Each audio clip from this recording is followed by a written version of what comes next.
Namanya PSMS, Persatuan Sholat Maghrib saja. kalau udah satu naiklah jadi 2, tambahi satu lagi. PSIS, Persatuan Sholat Isya saja. kalau udah dapat 2, tambahi lagi. Apa? Persija, Persatuan Sholat Jumat aja.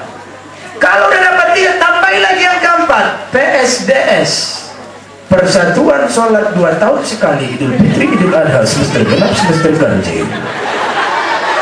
Asal jangan yang kelima, Persebaya, Persatuan Sholat Ilebaya. itulah yang sholat menguap-nguap tuh. Ghairil maghdubi alaihim waladdallin. Sampai malaikat pun berkata, oh my God. Remaja yang rajin ke masjid,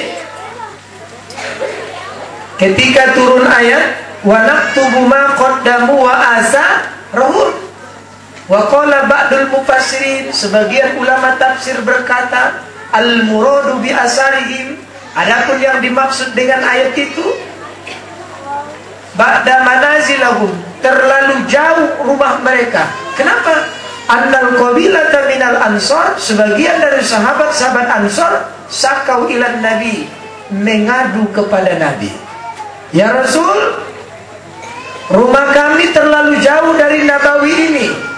Bagaimana menurut pendapatmu, sekiranya kami bangun saja rumah di sebelah Nabawi supaya kami cepat datang ke masjid?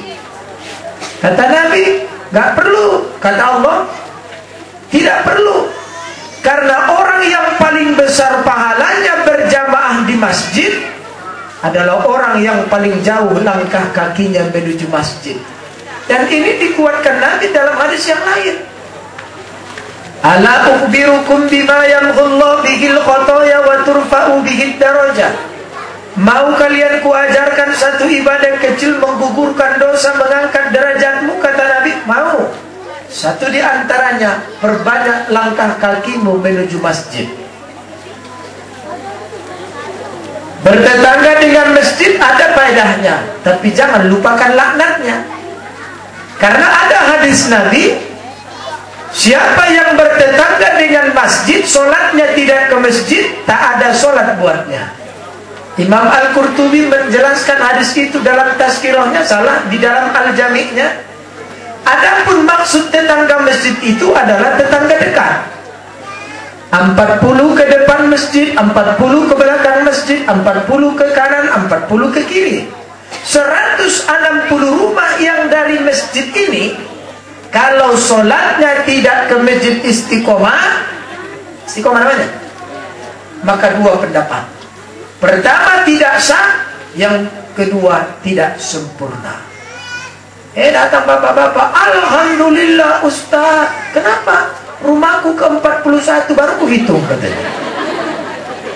Bangga dia rumahnya jauh dari masjid. Padahal menurut hadis pertama, orang yang paling tinggi fadilahnya adalah orang yang paling jauh langkah kakinya menuju masjid. Maka remaja masjid harus dirasakan keberadaannya dalam bermasyarakat. Jangan datang maulid rame, habis maulid sunyi, datang mi'raj rame lagi, habis maulid hilang. Hah? Kan begitu rata-rata kan? Alah, aku pun bekas ketua remaja masjidnya. Duluan aku merasakannya daripada kalian. Memang begitu, tapi jadilah. Dinamat bikin program kerja, remaja masjid harus dirasakan keberadaannya. Kayak mana caranya? Kalau di kampung kalian ada orang meninggal, remaja masjid harus menjadi dispenda, dinas pemasangan tenda. Jangan lagi suruh waktu naik, jatuh dia bertambah korban satu lagi. Kalau di kampung kalian ini ada orang nikah, remaja masjid harus menjadi aktor dan Ja'far. Angkat piring kotor, jagakan parkirnya. Senang masyarakat nengok kalian. Timbang ikut geng mobil, geng segala geng lah. Nah, ya dek, balik ke pangkal. Yang ketiga, sunnah hukumnya ketika kita melahirkan seorang bayi laki-laki, dikasih nama Muhammad di pangkal namanya. Bu, mana tahu ibu hamil lagi nanti ya kan? Mau lagi? Enggak. Kenapa enggak mau hamil? Tapi banyak anak banyak rezeki. Mau bu? Adik-adik remaja masjid, kudoakan kau nanti dapat jodoh, amin. Dapat memiliki suami yang soleh, amin. Dapat istri yang soleha, amin. Bisa punya anak, amin. Nah, ingatkan pesan. Apa itu? Kalau nanti kau hamil, jangan kau bikin yang tidak-tidak. Orang hamil ditaruh di bajunya gunting pangkas, kancing peniti, pentol. Kenapa digantung di situ gunting? Biar takut setan nengok anak kami. Kecil kali saja anak boleh bikin itu. Kalau memang takut setan nengok gunting kecil kali, bagus. Gunting saya itu bangkang kemana-mana. Ada lagi acara menuju bulan? Ada? Suami suruh belah kelapa. Bila dibelah lurus anaknya lanang. Bila dibelah bengkok anaknya bengkok. Gitu dibelah antara lurus dan bengkok. Itu namanya manusia ACDC. Bisa baterai, bisa listrik, malam sehari, siang sehari pudin. Kalau dulu sekretariatnya depan makam pahlawan, kena kejar Satpol PP, pindah ke Alpala. Dia awal ngisi pengajian kuliah subuh ke asrama haji, masih di situ belum pulang. Tan, godain kita dong, tan. Bujas kau.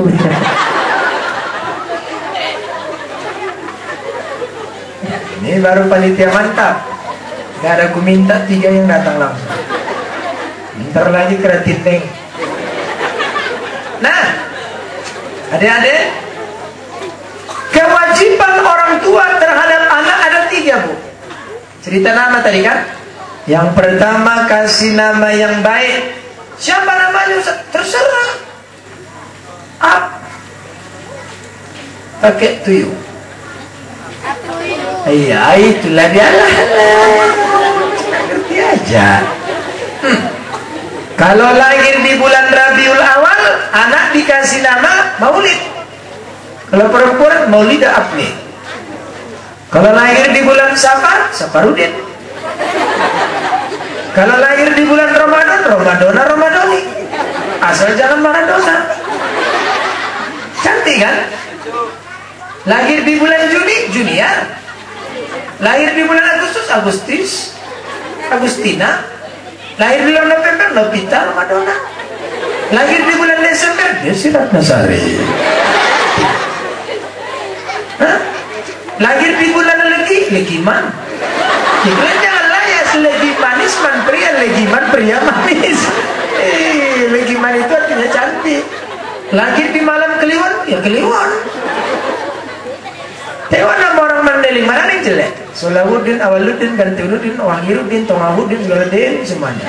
Kalaupun ada yang kesel paling sangkot, lokot, moncot, lipot, dapot. Ustaz, oi, boleh nggak digabung nama omak baru nama ayah? Nggak ada yang larang. Siapa nama omaknya? Yusdarmi. Nama ayahnya Hendra.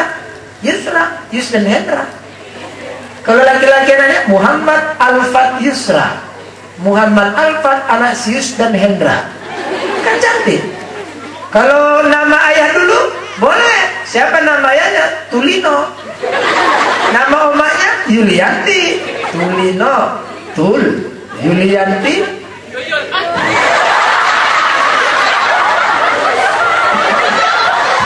Itu menambahkannya agak susah sih. Sampai itu kan tuyul. Apapun nama terserah. Kasih nama yang baik. Orang bilang kan gini, apalah arti sebuah nama? Ini gak ada artinya, maka dikasih nama. Mau dikasih kucing nama anaknya. Dalam sebuah hadis, tertolak panggilan terhadap seorang hamba ketika nanti berada di hari kiamat. Karena ketika hidup di dunia tak ditabalkan orang tua namanya. Karena apa? Seorang hamba dipanggil di hari kiamat nanti berdasarkan nama dan bin atau binti ayahnya. Siapa nyuruh kalian reco? Dulu. Yang kedua, berikan pendidikan. Pendidikan apa? Pertama, pendidikan adab. Sekarang banyak orang tak beradab. Bukan cerita anak saja, orang tua pun banyak yang tak beradab. Kita bangga anak kita sekolah di TK Islam, Bu. Pagi dibangunkan, dikasih makan, dimandikan, dibedai, dikasih baju, anak diantar. Anak pakai selendang bagimu balik kondang, omak yang bonceng pakai bajuku. Betul nggak? Betul nggak? Jumpa di tengah jalan sama Ustaz, nggak sempat tadi, tak ada aku tanya. Berarti tahu dia yang dilakukannya itu salah. Orang tua beradab nggak namanya itu? Simpulkan aja. Jadi cerita adab. Apalagi ada sekarang, Bu, ada yang agak nakal cuma di bibir. Minta izin contoh ya. Saya datang tamu di situ lah minta kencing, malu nggak sama tamu? Mak kencing, ya kan kencing. Pipis, sama aja itu. Pipis sama aja. Terakhir dia kalinya, kalau datang tamu mama nanti mau kencing, bilang kau mau bernyanyi. Bernyanyi itu apa, Pak? Ya kencing. Setahun 2 tahun pulanglah si cucu ke tempat atonya deli tua. Tak tahu apa-apa si ato. Toh, ondak bernyanyi aku. Udah malam ini, besok aja. Enggak tahan lagi toh. Bangun orang nanti besok aja udah. Datang si ato tak tahu pangkal ujung. Kalau memang betul-betul kau mau bernyanyi, cucuku pelan-pelan lah kau bernyanyi di telinga kanan ato nih. Gitu. Asik kan? Banjir. Itu. Ini kan cerita adab. Adab kan? Bu, minta izin ya, Bu. Ibu kan orang tua tempo dulu ya kan? Dulu ibu mau buang angin berani depan orang tua. Lari ke belakang sana. Sekarang ayah omak dibawa, anaknya di kursi. Betul nggak yang saya bilang? Orang tua sih salah didik. Aku lah pepantun menyuruh anak. Burung perkutut, burung kutilang. Kalau mau ketut harap dibilang. Pendidikan apa itu? Itulah adab. Jumpa guru bukan disegani, ditakuti. Apa itu? Hari ini bikinnya kawan tuh. Ustadz dulu deh ketika masih belajar di pondok pesantren Ma'had Al-Mustafawiyah Purbabaru, ada guru kami di depan jalan, udah tua gini belah jalannya. Itu satu murid pun tak ada berani melewatinya. Gini semua di belakang antri melewatinya. Ada murid mau cepat, tidak dilewatinya dari entah dari mana-mana dia biar jangan nampak. Besok di sekolah apa kata guru itu? Ada semalam mendahului aku dari bukit, kata tahu dia. Sekarang Ustaz itu naik kereta dia kan, bron tak. Nak cilaku. Manggil Ustaz bentar ya, betul lagi main pan-pan aja. Tak. Buka kalah tak. Ini pendidikan anak. Pendidikan yang kedua, pendidikan akidah. Adik-adik remaja masjid. Sekarang orang yang tidak muslim itu mudah kali mengkafirkan kalian hanya dengan bertanya. Lu Jumatan atau mingguan? Ya Jumatan lah. Berarti ya, Tuhanmu Allah, ya iyalah. Masa iya dong? Kau pernah nampak Allah? Ya enggak lah. Allah itu jelek atau tidak? Mana tahu, aku gak pernah tengok. Allah itu lonjong atau kecil? Gak tahu lah aku. Berarti tak ada lah Allah itu. Iya juga ya. Hampir kau dibikinnya gara-gara itu. Makanya kalau digitukan orang tuh kau jangan emosi, sabar men. Weh kawan, ada tak kau bilang? Pasti ada katanya. Otak kau lonjong atau peta? Kau pernah tengok? Otak kau kecil atau besar? Nggak pernah kulihat. Otak kau peta atau lonjong? Nggak tahu aku. Berarti taruh otak kau bilang. Ya adik, pendidikan akidah. Bu, ibu nanti kalau mati kepingin yang menyolatkan anak atau bilal jenazah? Anak. Gimana anak menyolatkan? Rukun mati wajib pun tak lewat orang tua. Balik kalau lagi nanti aku tengok itu aku kesini.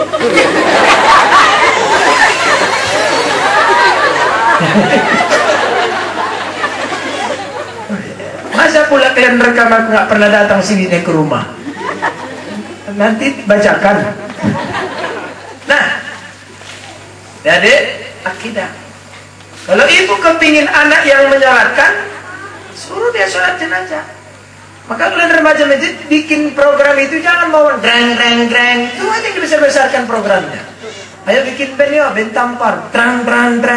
Coba sekali-sekali pelatihan bilal jenazah.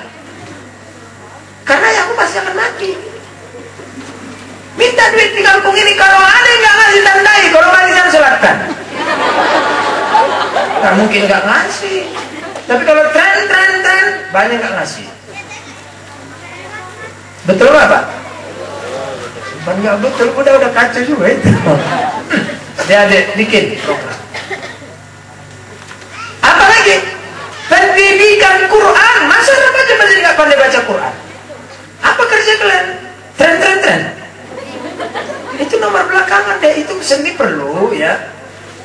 Tapi yang paling perlu itu Quran. Masa remaja masjid nggak pandai baca Quran? Panggil. Siapa kawanmu yang jago? Ya, harga kawan lah pula ya kan. Dan 2 kali aku ceramah di sini. Membaca Qurannya masih ku ingat dia juga yang lalu. Nggak ada lagi selain itu rupanya. Hah? Ini yang paling bagus. Yang paling bagus ini. Dia melakukan kalau kayak gitu. Belajar. Belajar. Aku yang kulihat dari dia bukan bacaannya, semangatnya. Mau dia belajar, mau dia mengaji, cerita salah, cerita benar, urusan belakangan, penting tampil dulu. 7 kali 7, 49, setuju nggak setuju, penting penampilan. Awaknya makan aja kerjanya, tak tahu pula membetulkan. Salah kok itu begitu, mana salah? Ya salah lah. Di mana? Ya salah. Cocoknya digonikan itu. Tahu dia salah, tak tahu dia membetulkannya. Dulu ada belajar Iqra atau alif alif. Ayo.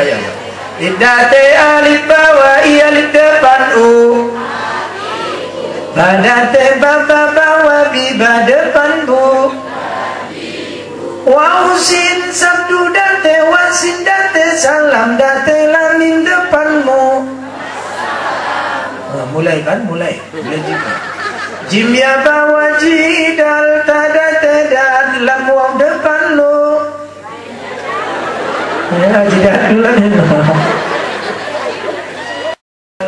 Ditengok orang kawannya keluar pantunya. Woi, inang-inang pakai gelang, kalau nantang bilang. Ya. Kalau orang yang baca Quran dia akan nggak bilang begitu. Teman, selop swallow dipakai koboi, seloboy bilang. Ya baca masjid. Baca Quran. Jangan pula remajanya bisa baca Quran, ibu juga nggak pandai baca Quran, lebih parah lagi. Ada kadang orang tua tuh begitu. Diantarkannya suco ke bangku ibtidaiyah mengaji sore, dinasihati depan lokal. Cok, rajin-rajin kau belajar, biar pandai kau sholat, biar pandai kau baca Quran. Biarlah ayah yang tak pandai sholat, asalkan kau pandai sholat. Itu bibir lancip juga. Apa namanya tuh? Anak istri dimasukkannya ke surga, dia kos ke neraka. Gak boleh, maka sama-sama. Ku ampusakum wa ahlikum naro, aku lakinya, bininya, anaknya, sama-sama kita kos dalam surga. Jangan bermimpi kos di neraka, kayak itu penyet ayam penyet kalau bikin Tuhan. Memang aku pun nggak tahu aku tempatku selanjutnya di mana, penting pede aja gitu. Ya, masa Tuhan mah sama Tuhan nggak pede?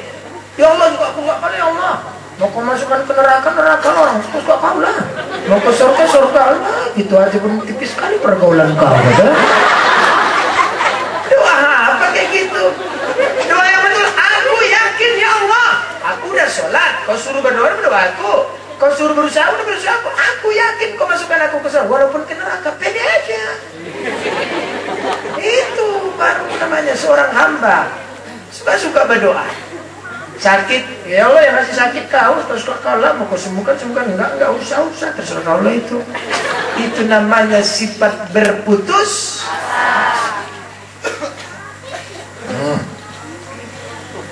Balik ke pangkal lagi. Tugas orang tua, pendidikan akhlak, pendidikan yang terakhir, sholat.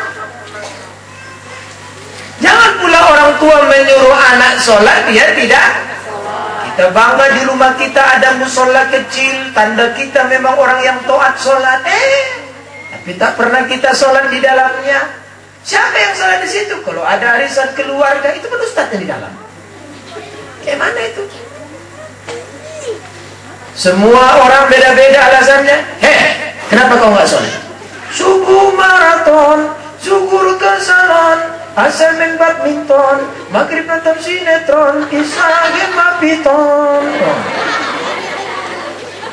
Bu, kenapa nggak sholat? Subuh kesiangan, zuhur banyak kerjaan, asal dalam perjalanan, maghrib kecapean, isya. Kan pengalaman kan? Pak, kenapa nggak sholat? Tak mau datang sholat ke masjid Istiqomah. Malas aku, masjid kalian jelek. Mau kurang ajar, cantik kan ya? Wah, udah cantik, panas, taruh kipas angin. Ustaz pernah pengajian maghrib ke isya. Itu aku ceramah di masjid, aku hitung kipas anginnya lebih banyak daripada orangnya.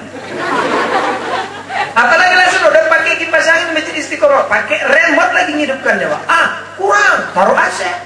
Apalagi langsung mau dingin kurang, alasan dicari-cari. Semakin banyak alasan kita menjauhi Tuhan, jangan salahkan kalau rahmat akan tersendat turunnya.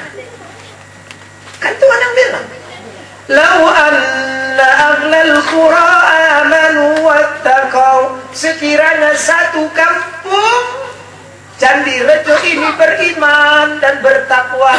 Apa itu beriman? Kau jadikan aku Tuhanmu. Apa itu bertakwa? Di antaranya sholat. La patahna, aku bukakan barokatin minas sama'i wal ard, pintu berkah yang turunnya dari langit, hujan, naiknya dari bumi, rezeki. Kalau sholat beriman.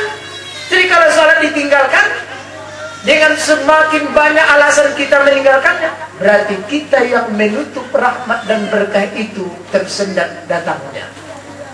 Enteng. Yang ada alasan. Yang ada ayatnya, inna sholata kanat alal mu'minina kitaban mauquta. Kitaban mauquta artinya mau Allah. Kita sholat, kita rumah-rumah. Inna sholata kanat alal mu'minina kitaban mauqita. Sholat pula mau kita, bukan mau Tuhan. Zuhur 12:30 bikin jam 3. Asar jam 4 bikin jam 6:05. Maghrib 6:30 bikin 7:30. Isya jam 8 bikin jam 8 pagi. Suka-suka aja. Jangan lakukan itu deh. Maka berkepribadian kepada Allah, takdim rabbakum minal insan. Dahulukan urusan Tuhanmu daripada urusan manusia. Untuk Tuhan nomor 1. Apapun yang terjadi, ku kan selalu ada untukmu. Itulah loyalitas yang tinggi. Apapun yang terjadi, kalau Tuhan berkenan, aku selalu ada untukmu ya Tuhan. Nah, hadirin jamaah yang dimuliakan Allah, balik ke pangkalannya. So, orang yang tidak sholat di dunia ini, adik-adik payah mati. Pernah tengok orang payah mati? Sebelum ku jelaskan ayat, kita intip dulu ciri-ciri orang yang matinya nggak bagus.